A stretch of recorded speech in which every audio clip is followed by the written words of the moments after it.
Organic chemistry का एक छोटा सा सेक्शन ले लेते हैं। वैसे कोशिश मेरी रहती है कि मैक्सिमम चीजें कवर की जाए, लेकिन इसमें सबसे ज्यादा प्रॉब्लम होती है बच्चों को। तो मैं दो टॉपिक आपको कराने वाला हूं, एक कराऊंगा एरोमेटिसिटी, दूसरा कराऊंगा ओजोनोलाइसिस। अगर समय मिलता है तो फिर मैं पीएच वैल्यू का न्यूमेरिकल जो हर बार पूछा जाता है वो भी मैं आपको कराऊंगा, ठीक है। तो सबसे पहले बेटा हम ले लेते हैं एरोमेटिसिटी। क्या है कि 11th का टॉपिक है, 11th का हाइड्रोकार्बन में दिया हुआ है, बिल्कुल लास्ट में एकदम। ये सवाल है, ये क्वेश्चन है जो नीट में पूछे जा चुके हैं, बड़े सिंपल से, अभी आपको करने नहीं है, मैं बस दिखा रहा हूं कि इस तरीके के क्वेश्चन आते हैं इस टॉपिक से। पहले क्वेश्चन देख लेते हैं, फिर हम पढ़ेंगे, फिर वापस हम इन क्वेश्चन को सॉल्व करेंगे। ये वाले क्वेश्चन आ चुके हैं नीट के अंदर, ये वाले क्वेश्चन, ठीक है। और किस किस तरीके के क्वेश्चन आते हैं, देखिए ये क्वेश्चन आया था नीट में। अभी देखने में बड़े टफ से लग रहे हैं, बड़े भयानक से लग रहे हैं, लेकिन जब हम कर लेंगे तो बहुत आसान हो जाएंगे। स्टार्ट कर देते हैं। एक्चुअली एरोमेटिसिटी है क्या, बात करेंगे एकदम ऑर्गेनिक से स्टार्ट की ऑर्गेनिक केमिस्ट्री क्या है। You know very well that study of carbon compound that is called organic. और बेटा हमारी ऑर्गेनिक केमिस्ट्री अभी बहुत जवान है, जितने भी साइंस है उन सब में यंग जो है वो ऑर्गेनिक केमिस्ट्री है, क्योंकि ऑर्गेनिक केमिस्ट्री आने वाले 7 साल में पूरे 200 साल की हो जाएगी। पता है क्यों कहा मैंने? पहला ऑर्गेनिक कंपाउंड जो लेबोरेटरी में बनाया गया था 1828 में, वोलर ने बनाया था, that was urea, and urea contain 46% nitrogen, you know very well. सबसे ज्यादा यूज होने वाला फर्टिलाइजर इंडिया में, बाकी आसपास देशों में भी, क्या है? यूरिया। कैसे बनाया? बड़ा पागलपन होता है साइंटिस्ट का। एक्चुअली मैं ये बातें इसलिए बता रहा हूं क्योंकि यहां से भी 97 में क्वेश्चन पूछ लिया गया था, पहला जो ऑर्गेनिक कंपाउंड बनाया गया तो उसमें कितने परसेंट नाइट्रोजन थी, ये क्वेश्चन था। और चूंकि मुझे अपने टॉपिक को लेकर के आना होता है ना, नींव बनाना, वो मैं आपके लिए बना रहा हूं। पहला ऑर्गेनिक कंपाउंड वोलर ने बनाया था 1828 में, that was urea by heating of ammonium cyanate. Ammonium cyanate क्या होता है? जहां पर आवारा पशु नदी के किनारे घूमते रहते हैं, बालू रेत जो होती है, वहां पर वो यूरिन करते हैं, और इसने क्या किया, साइंटिस्ट ने उस रेत को उठा के ले आया, गर्म किया, तो व्हाइट कलर का जो सब्सटेंस उसको मिला, that was urea, contain 46% nitrogen. आज क्या हालत है? जितने भी कंपाउंड्स हैं सब सिंथेसाइज्ड हैं, आपका चाहे प्रोटीन हो, विटामिन हो, फैट्स हो, लिपिड्स हो, जितनी भी दवाइयां हैं सब ऑर्गेनिक हैं। ये ऑर्गेनिक केमिस्ट्री होती है। और ऑर्गेनिक में फिर कंपाउंड कई तरीके के होते हैं, ओपन चेन, साइक्लिक। बेटा साइक्लिक में एरोमेटिक ये चीज आती है, और वहां से डेवलप हुआ एरोमेटिसिटी। नाउ पुरानी डेफिनेशन क्या कहती है एरोमेटिसिटी की? That aroma means fumes, fragrance, smell. Compound जो जलने पर फ्रेग्रेंस देते हैं, धुआं देते हैं, उनको हमने कहा, इसलिए मैंने यहाँ पे आग जलाई हुई है आपके लिए, कि जो जलने पर धुआं देते हैं उनको एरोमेटिसिटी कहा जाता था। ये बहुत पुरानी डेफिनेशन थी, लेकिन बड़ा कंफ्यूजन हुआ, बहुत सारे कंपाउंड ऐसे आ गए जो धुआं नहीं देते थे, एरोमेटिक थे, और जो धुआं देते थे, एरोमेटिक नहीं थे। इस कंफ्यूजन को क्लियर करने के लिए साइंटिस्ट आए हकल, उन्होंने अपना कंसेप्ट दिया। उन्होंने कहा भाई जो मेरी बात को सुनेगा वही एरोमेटिक होगा। सो पहला हमारा टारगेट है, हकल रूल क्या होता है उसको देख ले, और फिर किन कंपाउंड पर वो एप्लीकेबल है वो हम थोड़ा सा जान ले। नाउ एरोमेटिसिटी, ये मैंने आपको बता दिया, that aromaticity relate an organic compound that contains A benzene ring and is cyclic and also refer to compound having fragrance, fume or smell. Now the question is what is Huckel rule? अभी मैंने कहा the compound which follow Huckel rule that will be aromatic. So now अब हमें जानना है what is Huckel rule. Actually Huckel rule is based on 3 points. 3 points. पहला point क्या है बेटा? That compound must contain या must follow 4n+2 pi electron system. 4n+2 pi electron system को फॉलो करना चाहिए, जहां पर n की वैल्यू जो है, where n that may be 0, 1, 2, 3. If we put n 0, then it become 2 pi electron. If we put n is equal to 1, that will be 6 pi electron. Then it will be 10, then it will be 14, 18, 22. है ना? Continue ऐसे रहेगा. Second, it must show delocalization of pi electron. What is delocalization of pi electron? आपने कभी देखा है? तालाब होता है, तालाब जो पानी एकदम स्टेबल है, उसमें एक पत्थर फेंके क्या होगा? लहर उठेगी, किनारे तक जाएगी। मतलब आपने एक पिन पॉइंट कहीं पे इसको टच कर दिया, पूरे कंपाउंड में हलचल हो जाना। इसका मतलब है ऐसे कंपाउंड जिसमें रेजोनेंस होती है, अगर आप एक पाई बॉन्ड को थोड़ा डिस्टर्ब कर देते हैं तो पूरे कंपाउंड में जो पाई बॉन्ड होते हैं उनमें हलचल मच जाती है। ये भी कह सकते हो रेजोनेंस। अल्टरनेटिव डबल बॉन्ड होना चाहिए। तीसरा क्या है बेटा? तीसरा अपने आप फॉलो हो जाता है अगर पहले वाले फॉलो होते हैं। कहते हैं it must be planar, that is at least one carbon should be sp2 hybridized. ये है, ये हकल रूल है। अप्लाई करके देखते हैं एक बार, इसको अप्लाई करके देखते हैं।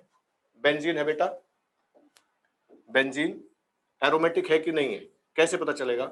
ये देखिए, आपको पता है जितने भी सिंगल बॉन्ड होते हैं सब सिग्मा होते हैं, डबल बॉन्ड में एक सिग्मा होता है बेटा, एक पाई होता है, ट्रिपल बॉन्ड में एक सिग्मा होता है, दो पाई होते हैं, ठीक है। इसमें कितने पाई बॉन्ड हैं? कितने पाई बॉन्ड है? 1 2 3, 3 पाई बॉन्ड है इसमें। और एक बॉन्ड में कितने इलेक्ट्रॉन होते हैं? 2। कितने हो गए? इसमें 6 पाई इलेक्ट्रॉन हो गए। पहले वाला फॉलो हो गया? बिल्कुल हो गया।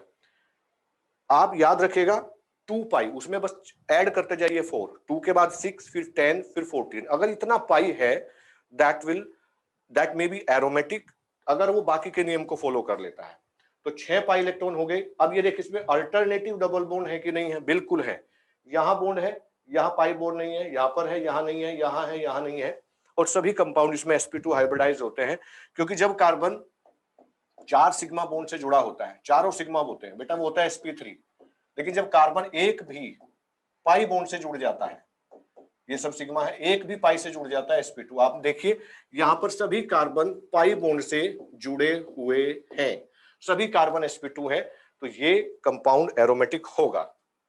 ये देख लीजिए, ये वाला कंपाउंड बेटा, इसको बोलते हैं नेफ्थलीन। यू नो नेफ्थलीन, जो आपके कपड़ों के अंदर रखा जाता है, जब सर्दी के कपड़े आप रखते हैं लंबे टाइम के लिए, उसमें स्मेल ना हो जाए, या फिर आप हवन करते हैं या आग जलाते हैं, हिंदी में आप इसको कपूर बोलते हैं ना, शक्ति कपूर, श्रद्धा कपूर, वो वाला कपूर नहीं, हमारे वाला केमिस्ट्री वाला कपूर।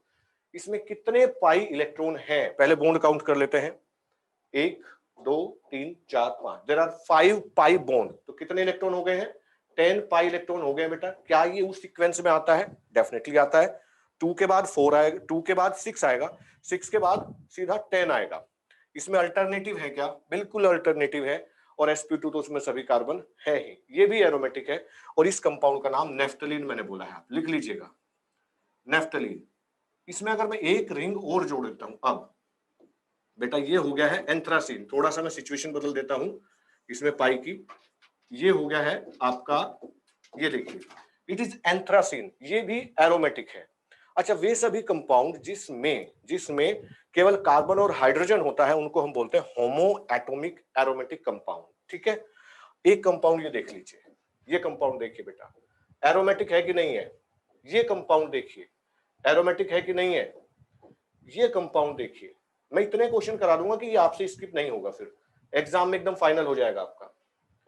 ये वाला कंपाउंड, इसका नाम है साइक्लोप्रोपीन कैटायन। क्या नाम है इसका? Cyclopropene cation. अगर आईयूपीएसी नहीं आता है तो हमारा आज का टॉपिक है भी नहीं, आपको चिंता नहीं करनी, मैंने बता दिया। बस एरोमेटिसिटी और नॉन एरोमेटिसिटी, वो सारी चीजें देखनी है। एक और नया कंसेप्ट है जो आपने कभी नहीं पढ़ा होगा, एंटी एरोमेटिसिटी। ठीक है, एरोमेटिसिटी, नॉन एरोमेटिक और एंटी। साइक्लोप्रोपीन कैटायन एरोमेटिक होगा कि नहीं होगा? बिल्कुल होगा। क्यों? क्योंकि इसमें एक ही पाई बॉन्ड है बेटा, और एक पाई बॉन्ड का मतलब है 2 पाई इलेक्ट्रॉन का होना। इसमें अल्टरनेटिव सिचुएशन है, बिल्कुल रेजोनेंस हो सकती है। इस कार्बन पर डिफिशियंसी ऑफ इलेक्ट्रॉन है, यहां आप देखिए डिफिशियंसी ऑफ इलेक्ट्रॉन है इस वाले कार्बन पर, तो डेफिनेटली यहां पर एक्सेस ऑफ इलेक्ट्रॉन है। ये कहां शिफ्ट होंगे? ये यहां शिफ्ट हो जाएंगे, इसमें रेजोनेंस होगी। ये वाला एरोमेटिक है क्या बेटा? इसमें कितने बॉन्ड है? पाई बॉन्ड, 2 पाई बॉन्ड है, तो इलेक्ट्रॉन कितने हो गए? 4। 4 वाला तो सीक्वेंस में नहीं आता 4n+2 में। मैंने कहा था 2 याद रखिए, 2 के बाद 4 ऐड करते जाइए, तो 2 के बाद सीधा 6, 2 के बाद सीधा 6 आता है। 4 पाई इलेक्ट्रॉन वाला एरोमेटिक नहीं होता है। हालांकि ये जो कंपाउंड है ये स्टेबल है, बिल्कुल बेकार भी नहीं है। इसमें अल्टरनेटिव बॉन्ड है बेटा, अल्टरनेटिव बॉन्ड है इसमें। अल्टरनेटिव बॉन्ड होने से कंपाउंड को स्टेबिलिटी मिलती है। ठीक है, इसकी बात करिए, साइक्लोपेंटाडाइन एनायन, एक बॉन्ड, एक इलेक्ट्रॉन, 2 इलेक्ट्रॉन यहां पर, 3 4 और 5 6। एक्चुअली जो नेगेटिव चार्ज है वो एक्स्ट्रा इलेक्ट्रॉन भी देता है और रेजोनेंस में हेल्प भी करता है। नेगेटिव, पॉजिटिव का काम सिर्फ रेजोनेंस बनाना, डीलोकलाइजेशन को हेल्प करना, ये होता है। और नेगेटिव का क्या काम होता है? 2 एक्स्ट्रा इलेक्ट्रॉन देना और रेजोनेंस में हेल्प करना। तो जो जहां नेगेटिव चार्ज होता है, हम 2 एक्स्ट्रा इलेक्ट्रॉन पाई की तरफ ऐड कर देते हैं, तो 2 4 6 बेटा साइक्लोपेंटाडाइन एनायन भी एरोमेटिक होता है। एक और कंपाउंड बना लेते हैं ऐसा ही, ये देख लीजिए, ये वाला। ठीक है, इसमें देखिए 1 2 3 4 5 6, 6 है ना, एरोमेटिक होगा। अल्टरनेटिव बॉन्ड है, बिल्कुल है। यहां ये पॉजिटिव रेजोनेंस में हेल्प करता है। यहां डिफिशियंसी ऑफ इलेक्ट्रॉन है, ये पाई इलेक्ट्रॉन जैसे ही यहां शिफ्ट होंगे इस डिफिशियंसी को पूरा करने के लिए, वो डिफिशियंसी यहां पे आ जाएगी, फिर इसको शिफ्ट ठीक करने के लिए इलेक्ट्रॉन यहां आएंगे, डिफिशियंसी यहां चली जाएगी, मूवमेंट ऑफ इलेक्ट्रॉन इसके अंदर हो गया है। ये सभी कंपाउंड अब तक जो मैंने आपको कराए, इन सबको हम बोलते हैं होमो एटॉमिक एरोमेटिक कंपाउंड। एक और सीरीज होती है जो कार्बन हाइड्रोजन के अलावा नाइट्रोजन, ऑक्सीजन, सल्फर, ये भी इन कंपाउंड में आ जाते हैं, तब इनको हम बोलते हैं हिट्रो एटॉमिक एरोमेटिक कंपाउंड। कैसे? जरा देख लीजिए, थोड़ा सा आगे चलते हैं। यहां पहले स्टेबल को एक बार आप देखिए जरा, एरोमेटिक होने के लिए क्या कंडीशन होती है। एग्जांपल हो गया बेंजीन। एंटी एरोमेटिक होने के लिए क्या कंडीशन है, जैसे अभी हमने किया था साइक्लोब्यूटाडाइईन, ये है। और नॉन एरोमेटिक, नॉन एरोमेटिक का मतलब है जो इसके बिल्कुल अगेंस्ट होता है, एरोमेटिक के बिल्कुल अगेंस्ट होता है। एंटी एरोमेटिक में क्या होता है बेटा, कंपाउंड स्टेबल होता है, उसमें रेजोनेंस एनर्जी होती है, और ये कंपाउंड जो है ट्यूब लाइक स्ट्रक्चर होते हैं, ये काउंट नहीं होते।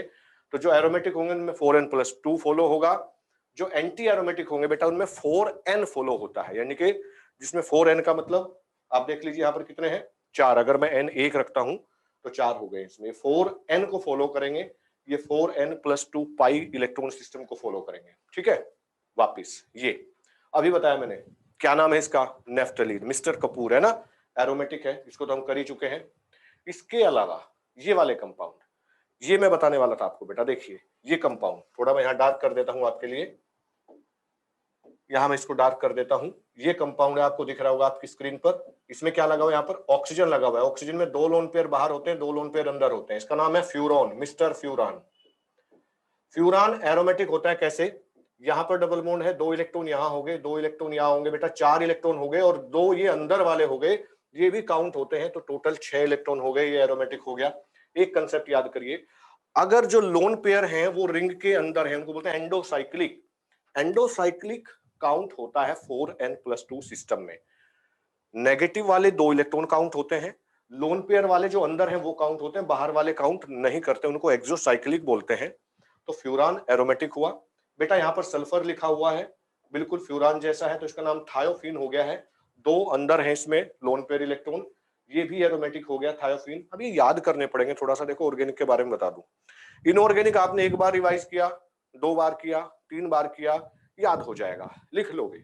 ऑर्गेनिक में जब तक आप कलम नहीं चलाओगे, एक बार कलम चलाई, 2 बार कलम चलाई, कई बार होता है यार ऑर्गेनिक में थोड़ा सा डर लगता है। वजह क्या है, आपने पढ़ा है, रिएक्शन को लिखा नहीं है, जब तक लिखेंगे नहीं इन कंपाउंड को तब तक बात नहीं बनती।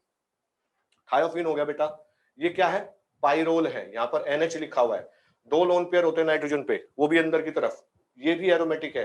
क्या नाम बताया इसका मैंने, PYRROLE, पाइरोल। पाइरिडीन, इसमें यहाँ नाइट्रोजन होता है बेटा, पाइरिडीन के जो लोन पेयर हैं वो बाहर होते हैं। अब एक क्वेश्चन उठता है यहाँ पर, ये तो यार मन मर्जी की बात होगी कि जब जरूरत हुई तो लोन पेयर हमने अंदर ले लिए और जब मन किया तो बाहर ले लिए, ऐसा नहीं होता है।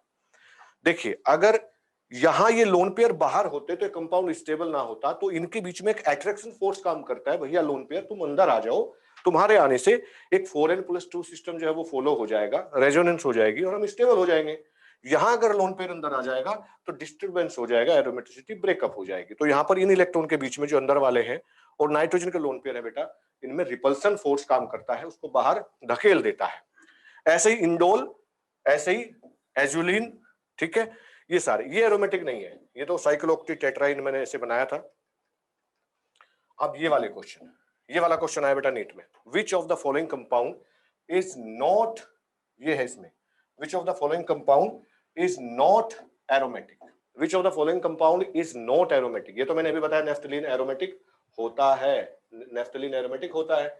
बेंजीन तो सबके फादर हैं एकदम से, जितने भी लिस्ट होती है सबसे ऊपर होते हैं। ये कौन है, साइक्लोपेंटा, साइक्लोपेंटाडाइईन, इस पर कोई चार्ज नहीं लगाया, और जब तक हम इस पे चार्ज नहीं लगाएंगे तो ये तो एरोमेटिक नहीं होता है। थायोफिन सल्फर लिखा है, लोन पेयर लिखने की बिल्कुल भी जरूरत नहीं है, ठीक है, वो अपने आप ऑलरेडी होता है। ये एरोमेटिक है बेटा, बेंजीन एरोमेटिक होता है, नेफ्थलीन होता है, ये नहीं होगा, तब तक नहीं होगा जब तक इस पर नेगेटिव चार्ज नहीं लगाएंगे। ये क्वेश्चन था नीट का, कितना आसान सा था। और देखें अभी जो क्वेश्चन दिखा रहा था मैं आपको, ये देखिए, which of the following is the characteristic of an aromatic compound, the number of pi electrons in the benzene ring, इसका तो डी हो ही गया, कितने होते हैं पाई इलेक्ट्रॉन बेंजीन रिंग में। बड़ा सिंपल सा क्वेश्चन यार, नीट में कई बार ऐसा भी पूछ लेते हैं। ये क्वेश्चन था, the given compound is known as, ये एरोमेटिक तो नहीं है ना, अभी डिस्कस किया था हमने, तो अब तो डर नहीं लग रहा होगा ना आपको, ठीक है। थोड़ा सा स्पीड मेरी इसलिए भी ज्यादा मैं चाह रहा हूं यार, एक तो मैंने आपको एरोमेटिसिटी बता दिया, दूसरा मैं आपको बता दूं ओजोनोलाइसिस, आज सीखेंगे कभी भूलेंगे नहीं। ओजोनोलाइसिस, ओजोनोलाइसिस पे आ जाते हैं सीधे सीधे। ओजोनोलाइसिस क्या होता है ना, ओजोनोलाइसिस, थोड़ा इसको सफेद रंग से लिख देंगे ना, मजा आ जाएगा। ओजोनोलाइसिस सुना होगा आपने, ओजोनोलाइसिस, एल्कीन और एल्काइन जो कंपाउंड होते हैं जिसमें डबल बॉन्ड होता है, जिसमें ट्रिपल बॉन्ड होता है, वही ओजोनोलाइसिस देते हैं। और बहुत सिंपल है, बहुत सिंपल, केमिस्ट्री नाम की चीज नहीं है, सिर्फ पेंटिंग है बेटा इसमें। ये कंपाउंड है, इसका हमने ओजोनोलाइसिस किया, क्या बनेगा ओजोनोलाइसिस करने पर? कैसे बनाएंगे इस कंपाउंड को? जहां जो डबल बॉन्ड होता है ना, देखिए डबल बॉन्ड है, इसको मिटो देना है हमने, मिटो के वहां पे लिख देना है प्लस, जैसे मैं इसके लिए कर रहा हूं, मिटोए, यहाँ पे लिखा प्लस, इसको भी डबल बॉन्ड ऑक्सीजन दे दो, इसको भी डबल बॉन्ड ऑक्सीजन, ये बन गया आपका। ये होता है ओजोनोलाइसिस। एक्चुअली ऑक्सीडेशन है, ओजोन है, बीच का कंपाउंड मैंने हटा दिया जो ओजोनाइड, क्योंकि हमने ना रिजल्ट चाहिए, फालतू की चीजें नहीं, इंटरमीडिएट नहीं बना रहे हैं। दूसरा क्वेश्चन ले लीजिए, ये है एल्कीन का ओजोनोलाइसिस करना है बेटा। यहां पर एल्कीन है, एल्कीन का ओजोनोलाइसिस करना है हमने, और ZnH2O की प्रेजेंस में, C डबल बॉन्ड C है बेटा, ये C डबल बॉन्ड C। क्या करना है? बस बीच में प्लस लिखना है, ये ऑक्सीजन बच गया, इसको भी डबल बॉन्ड ऑक्सीजन दे दो, इधर ऑक्सीजन बच गया, इसको भी डबल बॉन्ड ऑक्सीजन दे दो। ठीक है, दो मॉलिक्यूल बन गए हैं एल्डिहाइड के। अगला क्वेश्चन ले लीजिए, ये क्वेश्चन नीट में पूछा गया है, ओजोनोलाइसिस बेंजीन का करने पर क्या प्रोडक्ट बनता है, ये पूछा गया है। इसका ओजोनोलाइसिस करेंगे तो मैं बिना स्लाइड के पहले आपको बता दूं, अभी क्या कहा, डबल बॉन्ड मिटोते हैं बेटा। जब डबल बॉन्ड आप मिटो देंगे, मिटोएंगे, आप इरेज कर देंगे, तो क्या बचेगा? ये बचेगा ना। यहां से डबल बॉन्ड हटा दिया आपने, प्लस लिखो, इसे भी डबल बॉन्ड दे दो, इसको भी दे दो, यहां से हटाया प्लस लिखो, इसको भी दो, इसको भी दो, यहां से हटाया प्लस लिखो, ऐसे कर दो, क्या हो गया? तीन मॉलिक्यूल बन गए इस तरीके के। क्या बोलते हैं इसको? ये तो कार्बन है, कार्बन पे डबल बॉन्ड ऑक्सीजन, इधर भी कार्बन पे double bond oxygen, so definitely एक बॉन्ड लगाना पड़ेगा आपको 4 वैलेंसी के लिए। कुल मिलाकर के 3 मॉलिक्यूल ऑफ CHO। क्या होता है ये? बस ये याद रखना था कि इसको हम ग्लाइओक्सल बोलते हैं। अगर ये याद था तो फिर बल्ले बल्ले। ये हटा देता हूं मैं यहां से, पहले ओजोनाइड बना, फाइनल प्रोडक्ट होकर के ये बना 3 मॉलिक्यूल ऑफ ग्लाइओक्सल। ये वाला क्वेश्चन ये आया हुआ नीट में। An alkene on ozonolysis give formaldehyde and acetaldehyde। क्या बन रहा है? एक बन रहा है बेटा, एक बन रहा है एसिटल्डिहाइड CH3CHO, और एक बन रहा है हमारा फॉर्मल्डिहाइड HCHO। ठीक है, तो करना क्या है? क्या रहा होगा आपका रिएक्टेंट बिना ऑप्शन के? देखिए CH3C डबल बॉन्ड O, ये हो गया एल्डिहाइड, और इधर HC, थोड़ा ऐसे लिख लेते हैं, C डबल बॉन्ड OH। ठीक है, क्या करना है? देखो यहां से ऑक्सीजन हटाया, ये ऑक्सीजन हटाया, और इन कंपाउंड को जोड़ दो डबल बॉन्ड से, ये हो गया CH3CH डबल बॉन्ड CH2, यानी कि प्रोपीन। ये भी कर लेते हैं कि भाई एल्कीन ओजोनोलाइसिस करने पर मिथेनॉल बनाता है, कौन है ऐसा? तो मिथेनॉल होता है HCHO बच्चा, जिसके टर्मिनल में यहां डबल बॉन्ड है, ऑप्शन C। उम्मीद करता हूं समझ में आया होगा। तो मैंने ओजोनोलाइसिस पढ़ाया आपको एरोमेटिसिटी पढ़ाया,